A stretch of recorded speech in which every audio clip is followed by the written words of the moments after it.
The forest.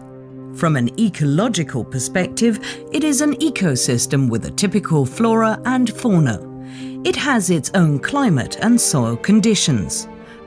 Around 30% of the Earth's landmass is covered in forest, but forests mean much more than that to human beings.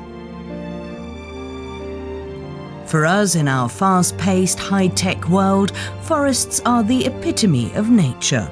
The mere word forest evokes longings, invigorates the senses, and gives us magical moments. We've been familiar with forests since childhood as the scene of legends and fairy tales. Entire tracts of land in Germany are named after them. The Black Forest, the Teutoburg Forest, to name but two. Just 2,000 years ago, old Germania was a land of impenetrable forests that people believed were inhabited by wild spirits and demons. These days, on the other hand, Germany's forests are not only mostly managed, but also mapped in detail with their own networks of trails. The wild forest of the past has been tamed. But nothing stays the same. Everything is in motion. Forests, too, are subject to constant change. This film tells a story that's too good to be true, but it could be, if we would only let our forests be forests a little bit more. That's a completely different story, though.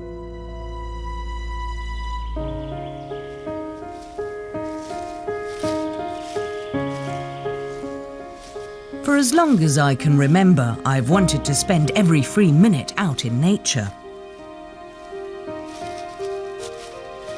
There's nowhere I feel happier than in a forest under the magnificent canopy of tall trees. For most people, it's just the symbol of nature.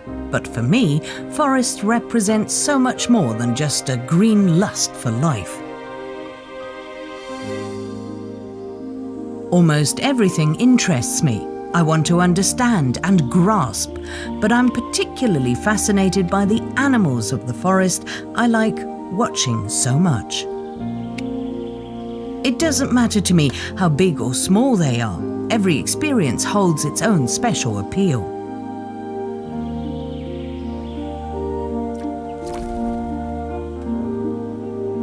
From time to time, I think about how privileged I am to be able to experience nature, and animals in particular, from so close up and so intensively. I spend a lot of time doing that.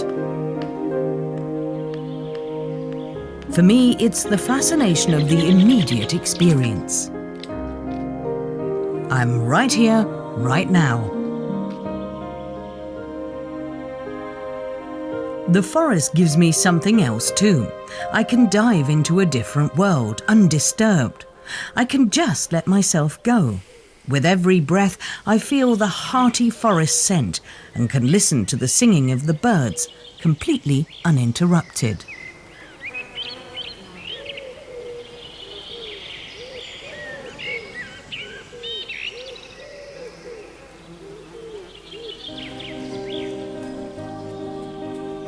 In the past, I went running through the forest, unthinking.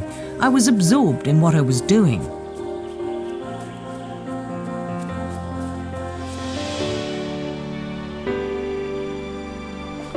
Then I got Forex, and everything changed. We walk through the forest together every day. On these walks, Forex's fine nose always discovered something new. I too made my experiences, and so ultimately I owe my present interest in forests to our dog.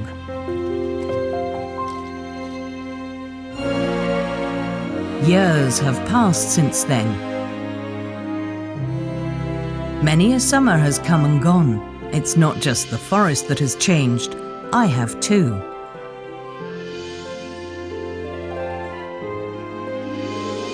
I live very close to the forest with my family. But now I go on my regular walks on my own.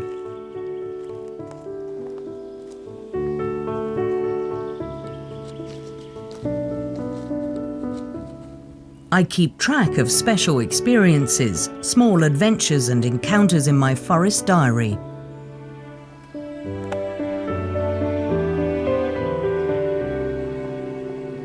I write down the places in the forest where I make regular observations.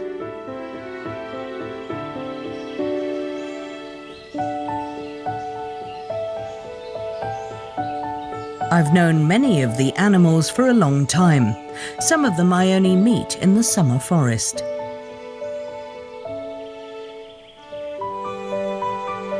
I love the forest in every season, when it presents itself in luminous colours in autumn,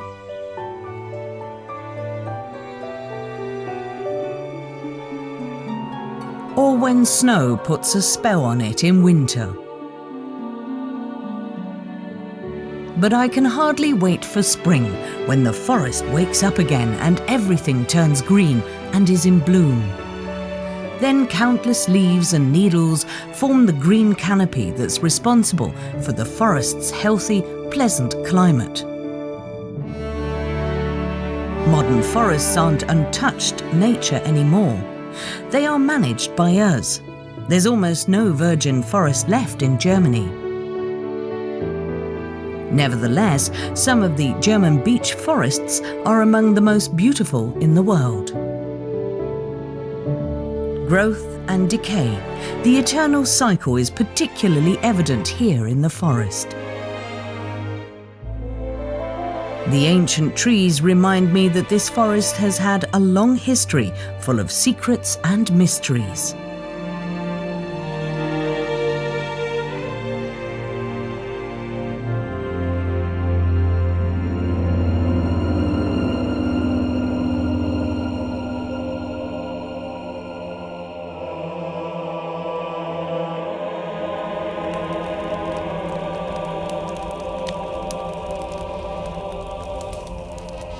By contrast, it's only around 2,000 years ago that the Roman general Varus suffered a crushing defeat against an alliance of Germanic tribes.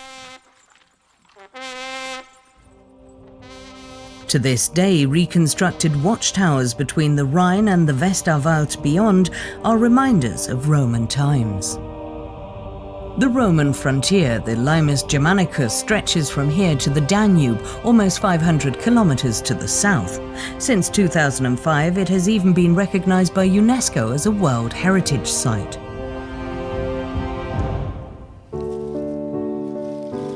But I'm drawn to the forest for very different reasons. I want to enjoy the wilderness and the animals in particular. I want to discover, observe and explore them anew every time I come. I want to experience the forest's last secrets close up.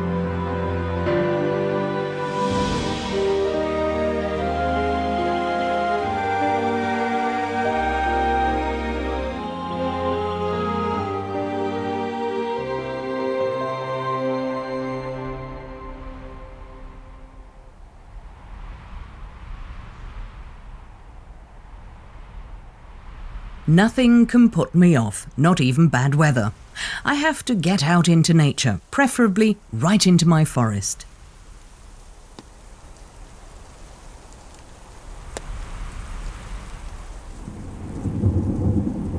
A brief thunderstorm. Yet an hour ago it looked like a dry summer's day, but nothing is as changeable as the weather.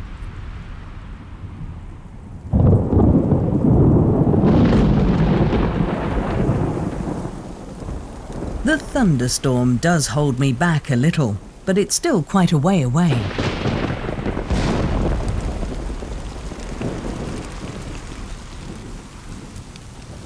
I've been watching this doe with her young in the high grass of the forest glade for some days now. She's looking for protection in the forest. Too wet conditions must be bad for the fawns.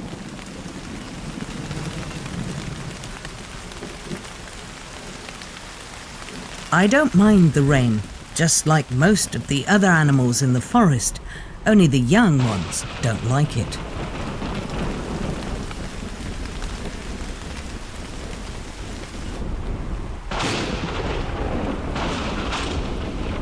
The mother deer is hesitant because the high grass offers good protection from enemies. The storm moves on, and the rain abates. A rainforest in the truest sense of the word. Who takes the time to experience nature in all its facets as close up as I do? Even a rainy forest has its very own beauty.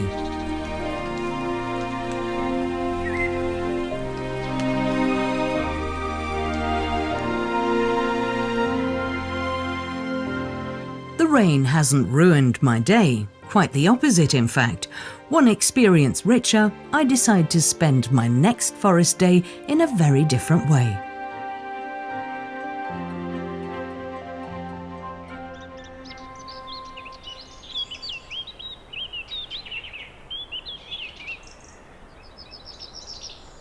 It's 5 o'clock in the morning.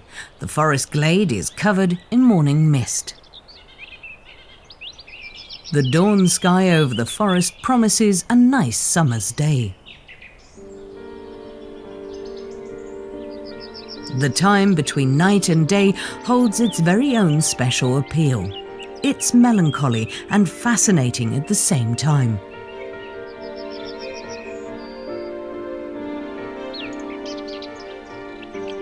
Then the first light appears. A new day is beginning.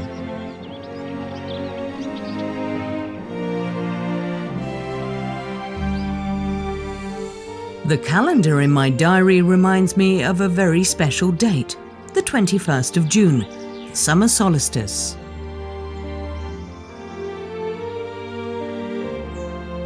The sun will reach its highest point in the sky today. It's the longest day of the year.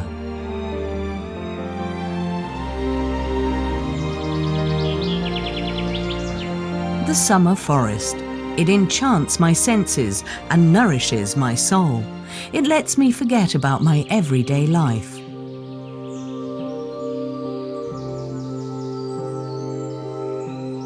My longing for quietude and comfort is satisfied here. For a short while, I feel like I'm in a different world.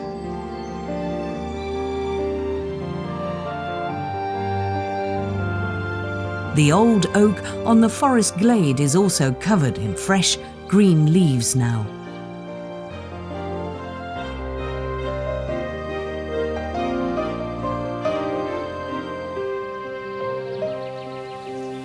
The leaves of the aspen tremble in the warm summer breeze. The robinia blossoms smell sweet.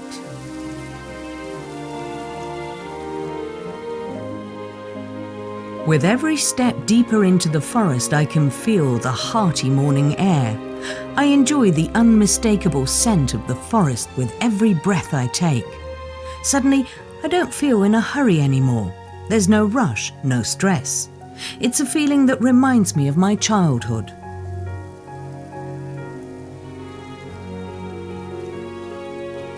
But the hours pass much too quickly. I experience the unforgettable moments in the forest as if time had been sped up, but the clock of the season keeps ticking. Summer is already reaching its climax.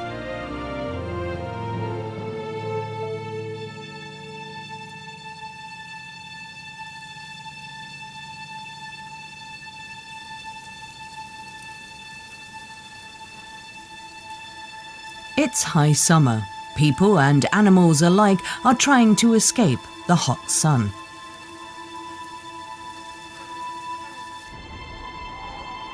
Tropical temperatures aren't unusual in July and August. Everywhere is drenched in summer heat. But this heat is almost imperceptible in the forest. It's a natural air conditioning system that's also free from pollutants.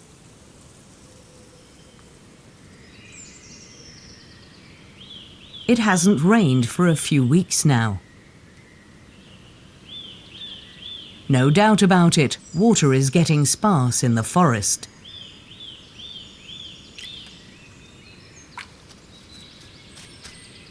One by one, they come to drink.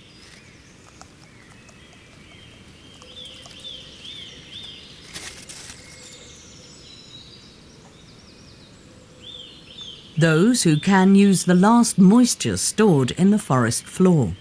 Thanks to its long proboscis, the beautiful silver-washed fritillary has found some.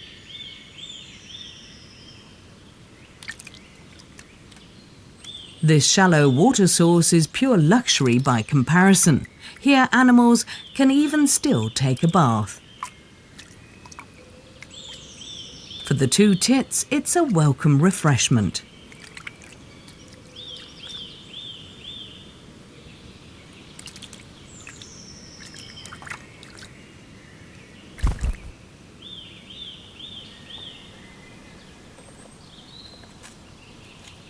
The squirrel doesn't feel like bathing. It's always in search of something to eat.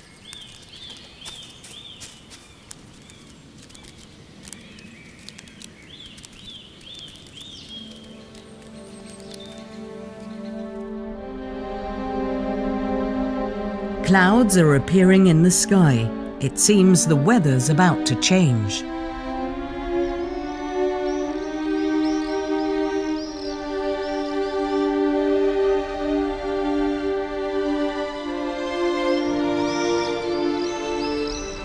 Maybe the dark clouds will bring the much-wanted rain.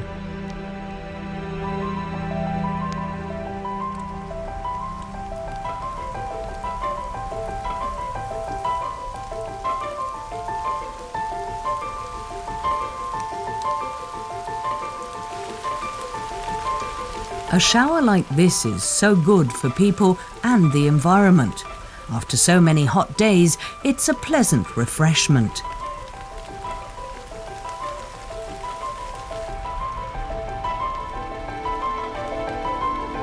It's a shame the shower's over already. I wouldn't have minded if the rain had lasted a bit longer. It would have been good for the plants and animals too.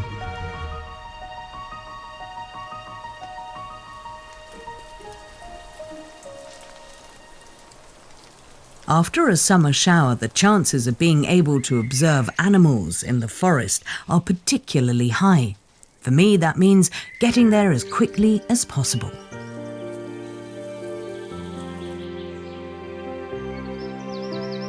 You wouldn't know it had recently rained. The bright sun and the clouds in the sky herald untroubled hours in the forest. I'm looking forward to new adventures in nature.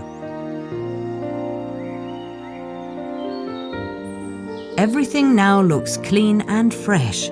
It's the summer forest the way I'm particularly fond of it. The first forest fruits are out already. It's such a wonderful feeling to feel the warm summer breeze and to watch the forest grasses swaying.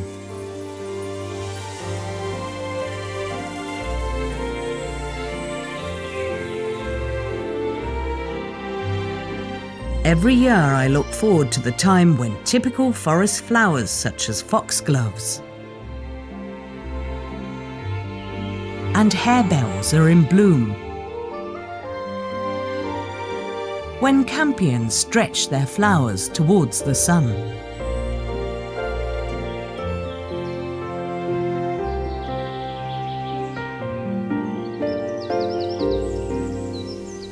or when hundreds of orchids crowd together on the forest glade under the protection of the birches.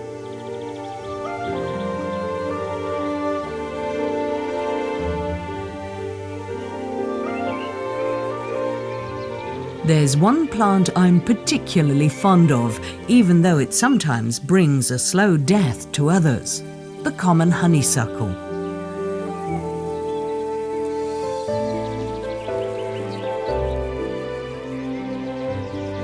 This plant, a climber, often winds its way up around other plants, gradually strangling the plant that helped it climb. It only releases its sweet scent at dusk, which attracts many insects. As summer progresses, the tree fruits ripen.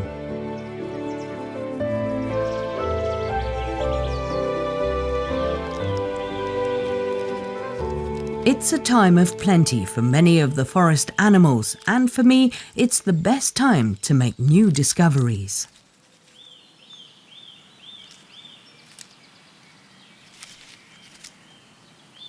The cute squirrels are among my favourites.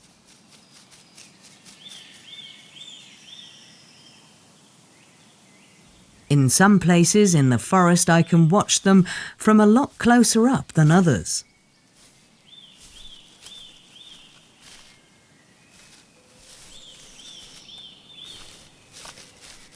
But I have to be very quiet and make no sudden movements.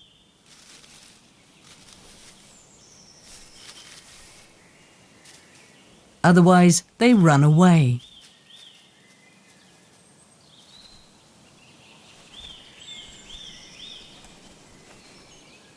But they don't really run away. I know that now. I just have to be patient.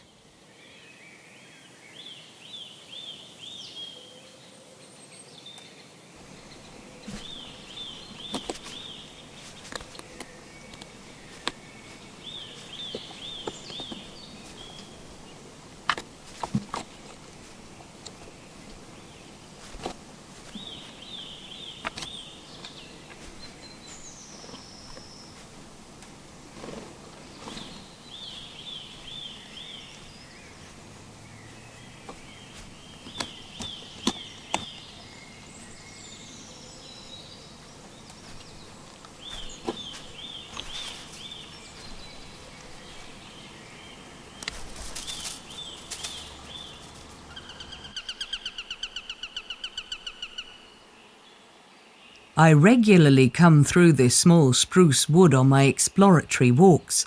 It's home to an impetuous small bird of prey.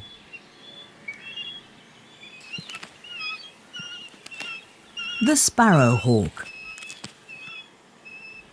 Last year it raised its young only a few trees from here. It had 4 hungry mouths to feed.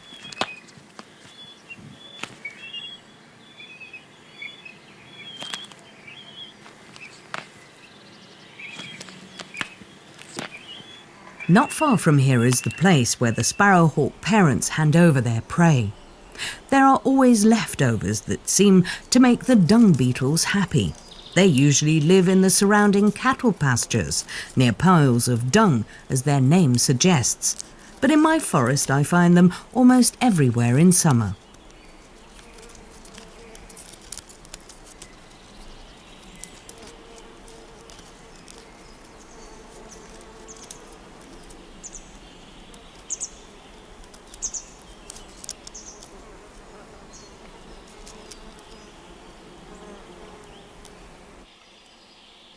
It's nearly noon, and I take a small break.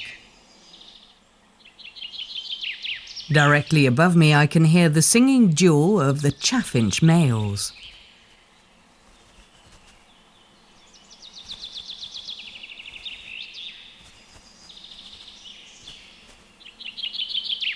As soon as one of them is silent, the other starts up again.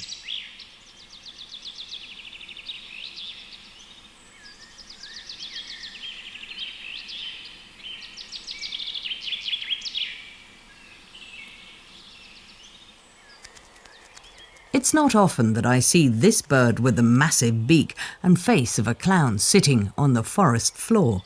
It's a hawfinch. What is it looking for? It won't find any cherry stones here yet. They make up a large proportion of its diet.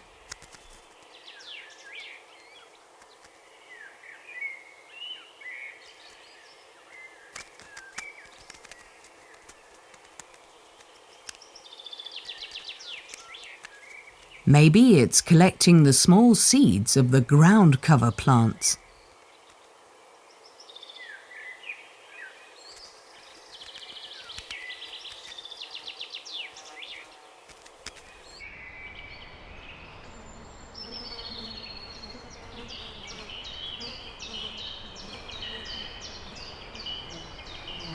I'm making my way through a conifer forest in the midday heat. I'm looking for an untypical forest inhabitant I've spotted here several times already, perfectly camouflaged. Is it too warm for the grass snake, or have I disturbed it?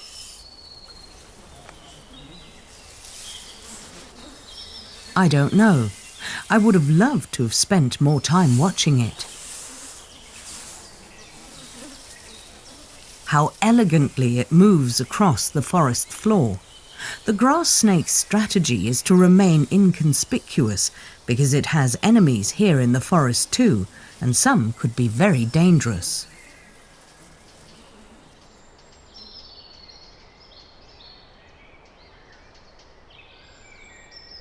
It's lying on the old trunk, quite openly and freely, as if it had nothing to fear. It's a good opportunity for me to approach it again carefully and to observe it from very close up.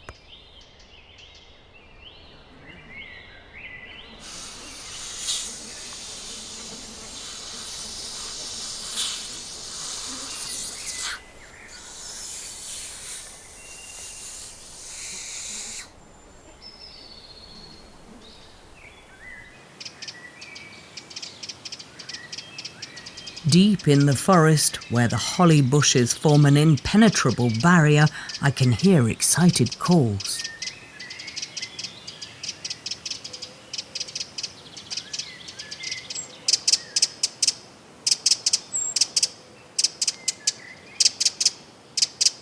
They're coming from one of Germany's smallest birds, the wren. This is its realm, and those who come too close to its nest are loudly scolded.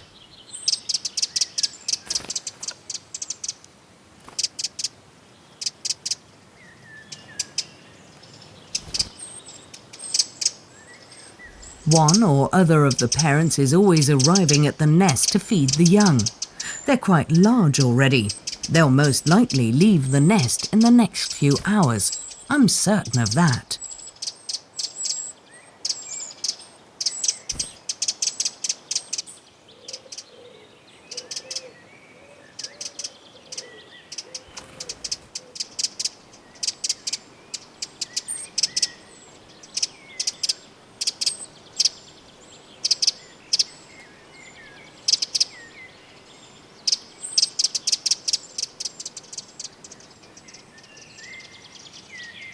It's the late afternoon, a time of day when the sun's rays only rarely hit the forest floor.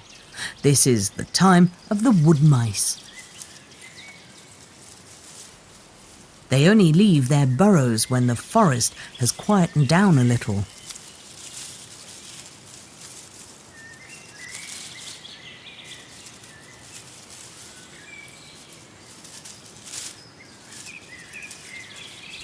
Their grey-brown fur makes them almost invisible on the forest floor. I have to look very closely if I don't want to lose sight of them.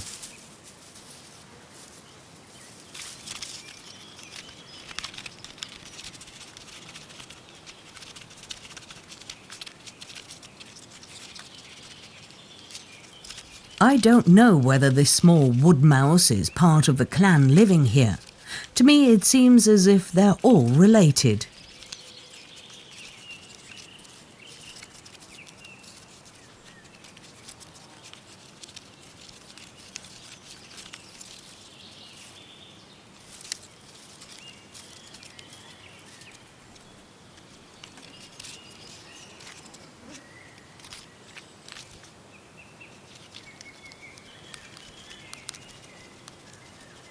The small rodents find something edible everywhere.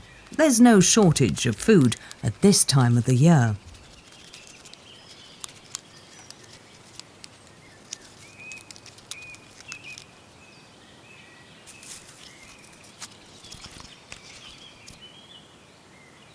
I wasn't expecting the mice to be such good climbers.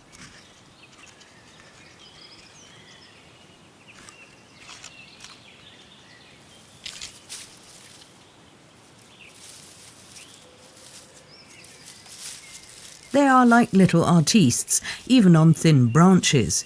The tricks they're capable of surprise me.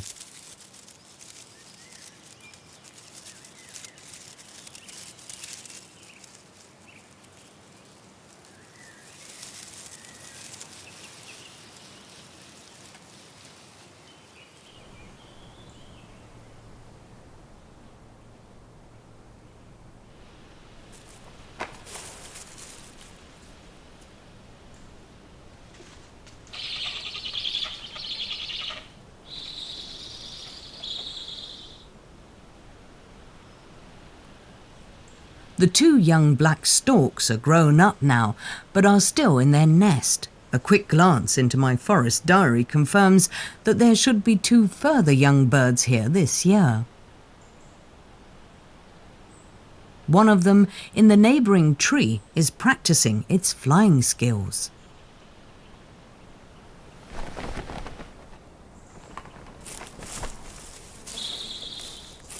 While the 4th has already completed its test flight successfully. On the way home, I make a detour to the forest glade in the hope of finally seeing the deer nursery.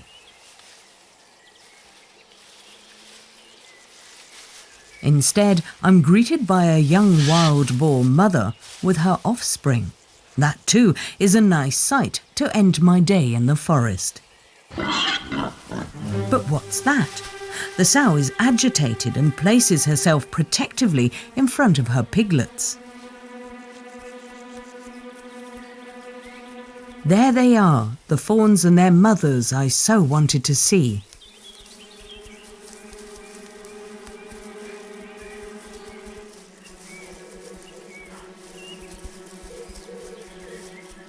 But the does are also restless and take their offspring into their midst. How will the wild sow react? I'm excited too. I've never experienced anything like it.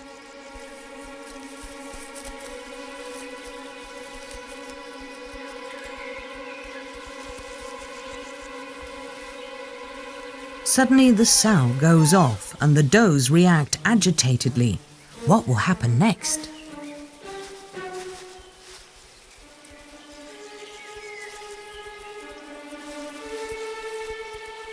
The deer leave the evening stage and retreat into the safety of the forest, leaving the meadow to the wild boar family.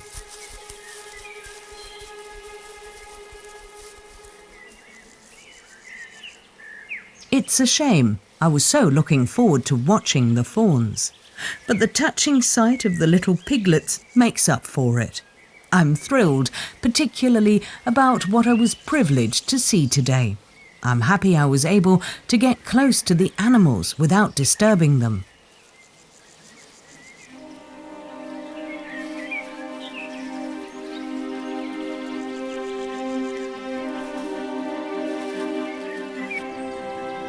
Summer days are forest days for me. I'd love to be out in nature all day long. Most of the thistles on the old windbreak have withered already.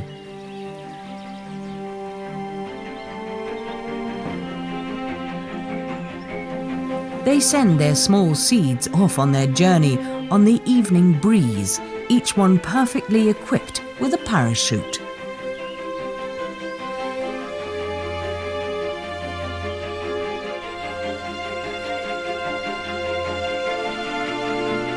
This is the time of the tall perennials and umbellifers that have sprung up almost everywhere on the forest fringe.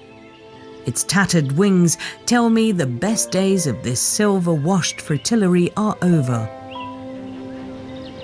The hornet moves tirelessly from bush to bush, hoping for prey, while the bumblebees peacefully gather nectar side by side. This is the peak season for all sorts of insects. I can hear them humming and buzzing all over the place. Sometimes a rare butterfly comes this way, such as this white Admiral.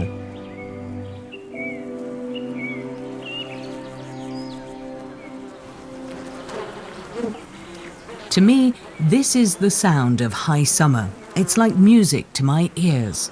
I take the time to enjoy the moment.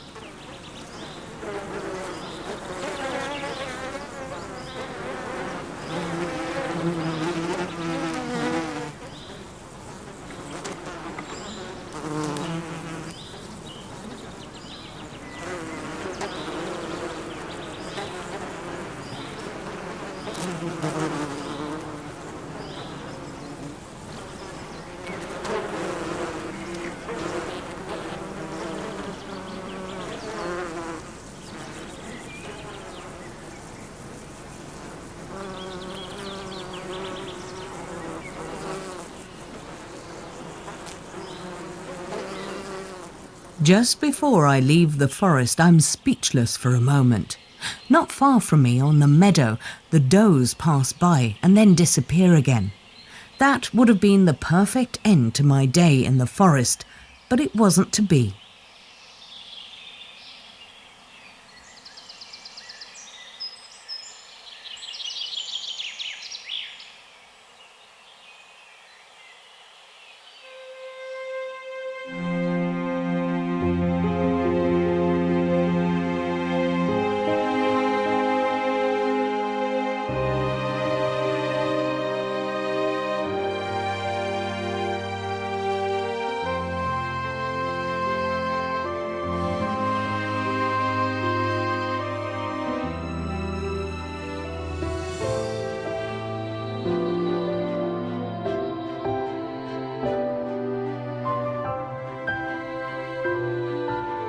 The next time I'm out in the forest, it's the end of September. The warm summer days are definitely over. Wistfully, I think back to the nice days I spent in the forest, to the many small and big experiences. Now I'm looking forward to the coming autumn, to the bright colours and the typical scent of the autumn forest.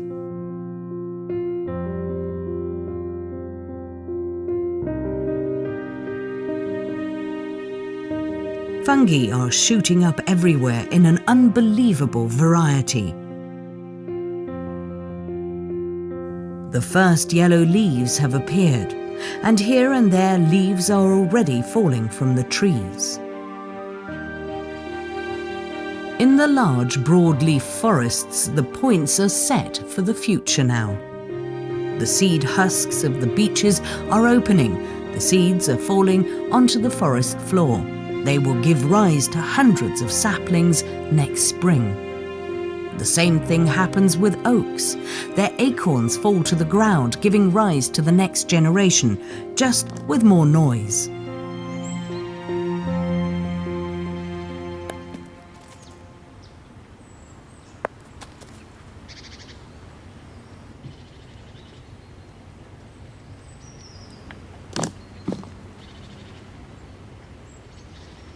The quietness of the forest doesn't last long. The deer's rutting season is in full swing. Deep in the forest, the rivals are confronting each other, ready to fight at any time. I respectfully keep my distance.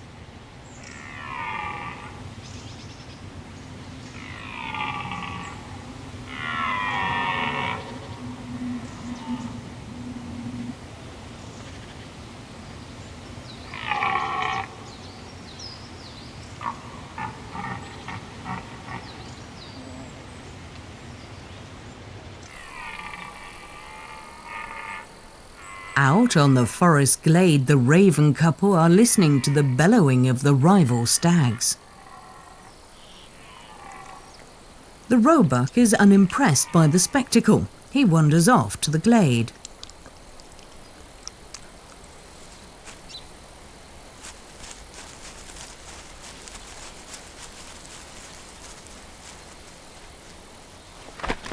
The ravens lose interest too. The ravens are curious. They want to know what the buck is doing on the glade.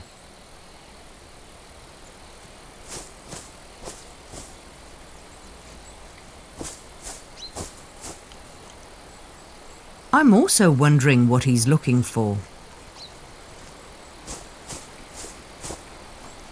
I've only known deer to exhibit this kind of behaviour in winter, when the ground is covered in a thick blanket of snow and the animals want to uncover food.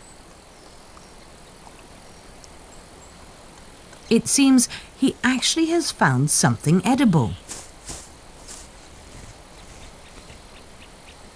And that evidently seems to bother the raven, but why?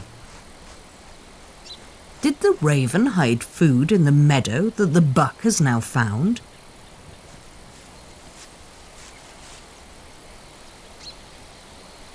This is odd behaviour, and I have no explanation for it. The days start getting shorter again in September. On my way home through the old beech forest, I make a very unusual observation.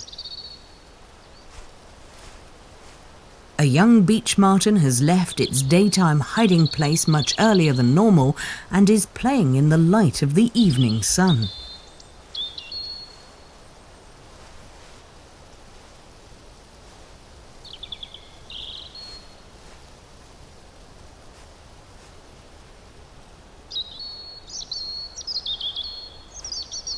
Martins usually only come out at dusk, but this one evidently couldn't wait that long.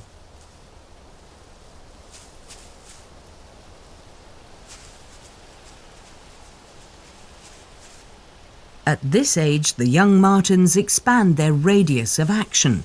They go out exploring on their own more and more, following their inborn curiosity.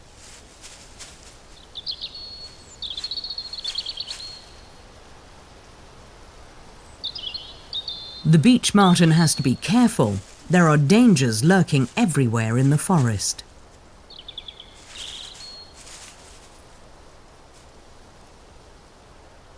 But now its fine nose has found something.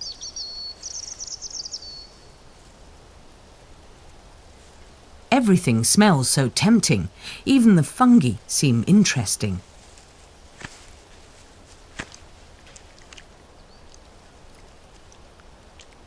But it's best not to eat them.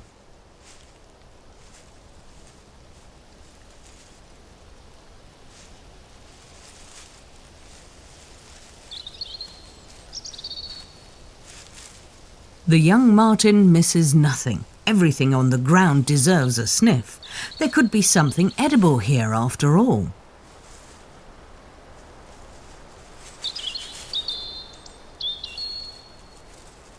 The fur has a silky sheen in the light of the evening sun.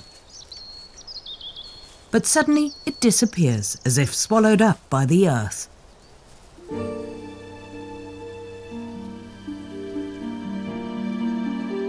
The first harbingers of autumn have arrived. The leaves are starting to change colour. And in the bright, moonlit nights, the first ground frosts appear.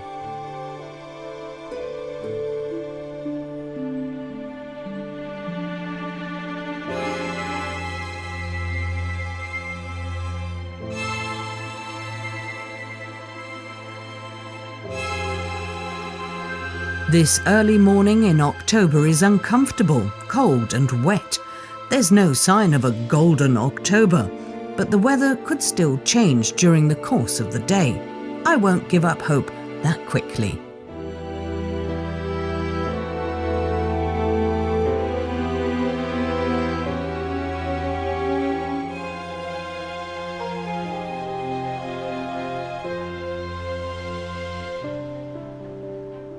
Where butterflies and insects buzzed around a few weeks ago has become the domain of spiders now. We call this an Indian summer.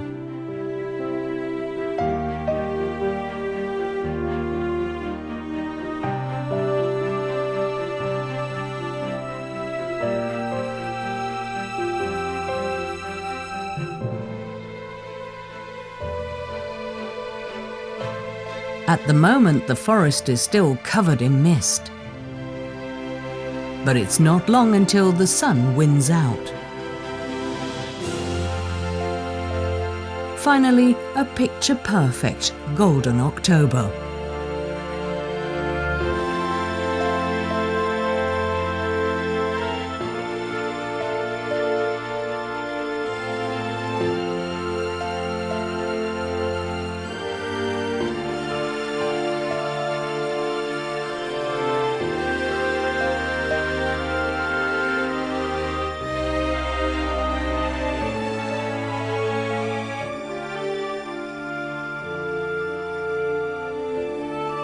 The caps of the fly agarics shine like red specks of colour.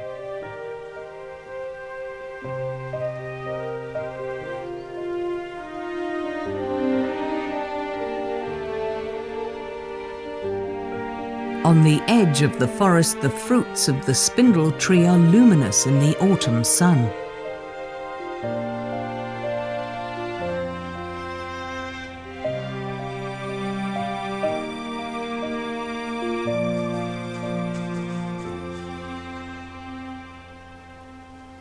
It's the final spurt for my little forest creatures, the squirrels.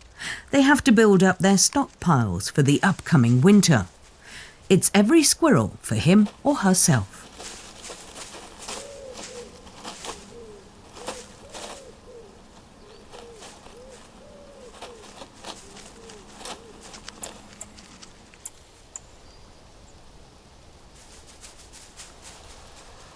They continuously run back and forth, sometimes with a nut, sometimes without. It seems to me as if they're stealing each other's hidden nuts.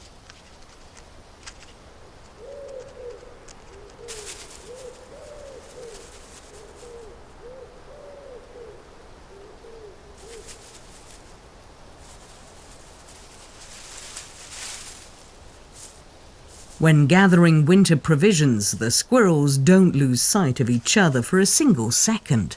Sometimes there are even minor altercations.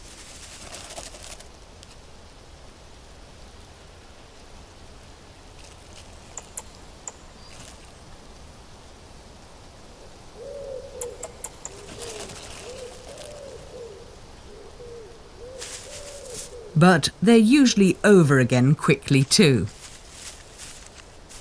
Immediately the search continues. They can't afford to waste time, maybe just to wipe their nose on the moss.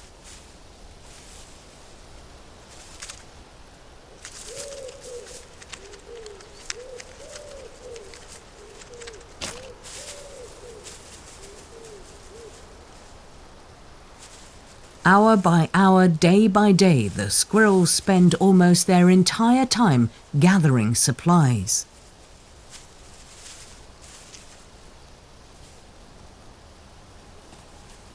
They must have very fine noses. It's the only explanation I have for how they can find beech mast, acorns and nuts under the leaves. I'm always amazed by this incredible ability.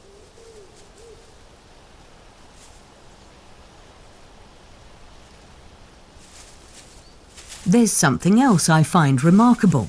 How can these nimble squirrels remember all the many hiding places so that they can find their stockpiles again in the snow and ice?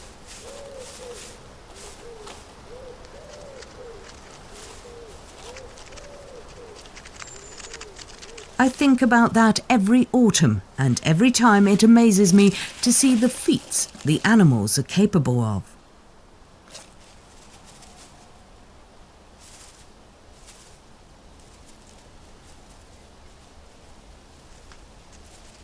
Even though squirrels aren't rare in our forests, observations like this are unusual for me. That's why they are among my most precious secrets of the forest.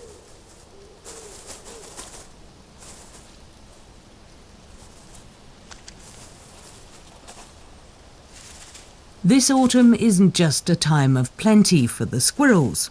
The beeches, oaks and hazel trees are carrying plenty of fruit. Many forest animals should find enough to eat to get them through this winter.